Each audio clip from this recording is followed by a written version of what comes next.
Recent research highlights the importance of community participation in mine closure planning processes.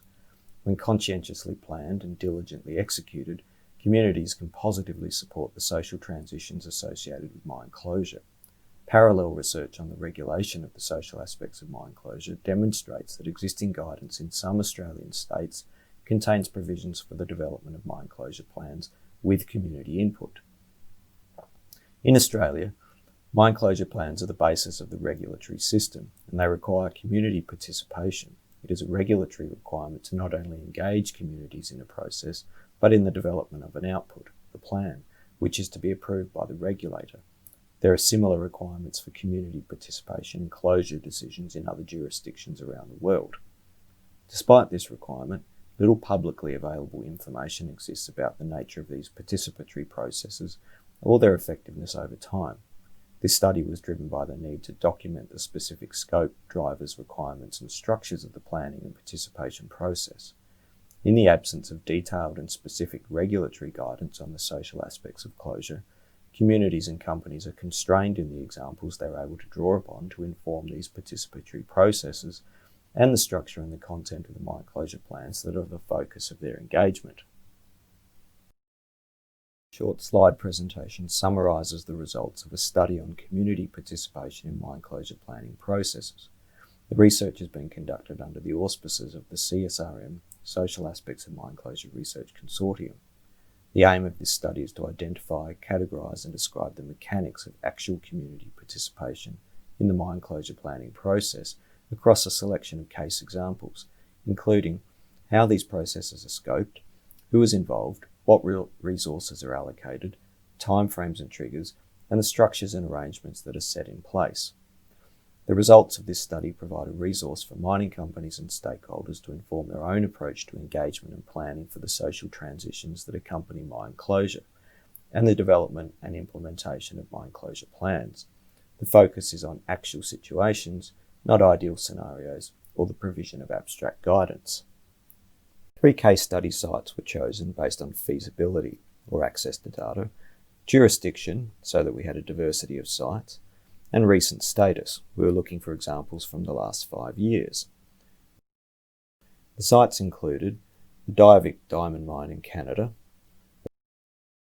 the Globe Hill Mine in Reefton, New Zealand,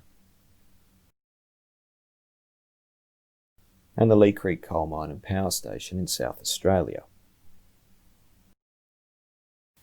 The study was guided by a framework of elements that outlines the range of steps, structures and processes, timeframes, resources and actors involved in mine closure.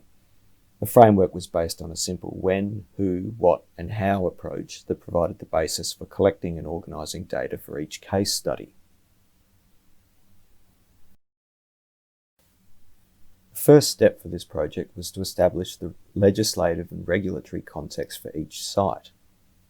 It was only at Diavik that mine closure processes were guided by regulatory requirements for community participation. Agreement conditions regarding community participation and corporate standards on community participation in the mine closure process, which reflects legislative differences found in Canada and the differences between multinational companies and some mid-tier companies that may not have developed standards and policies to the same extent. At both Reefton and Lee Creek, community participation in the mine closure planning process occurred after mine closure had occurred or been announced and decommissioning was already underway, where community participation was more of a reactive measure. As a result, this shaped the scope and nature of the community participation process and the governance, resourcing and levels of participation, as demonstrated here across these 4 fields.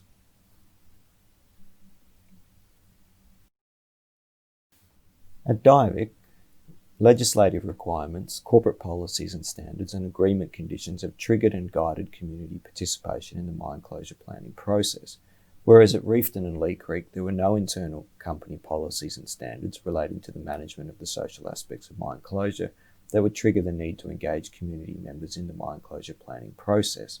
Similarly, there were no legislative provisions for engaging community members in the mine closure planning process. In both cases, community participation has essentially taken place post-closure and in response to community pressure. Despite these differences, in each case, the company has been required to consider the social aspects of mine closure and to engage communities in the mine closure planning process.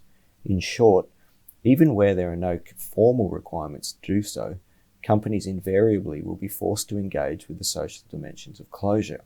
The Reefton and Lee Creek cases also highlight the difficulties and risks and potential missed opportunities that can arise when community participation processes only occur after mining operations have ceased or closure has already been announced.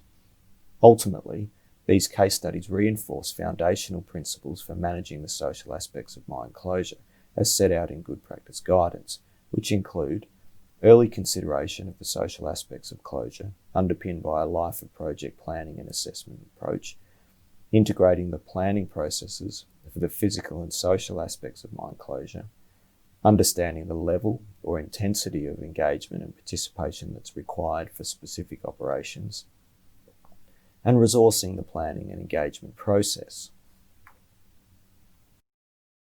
Support for this study can be found on the CSRM Social Aspects of Mine Closure Research Consortium website.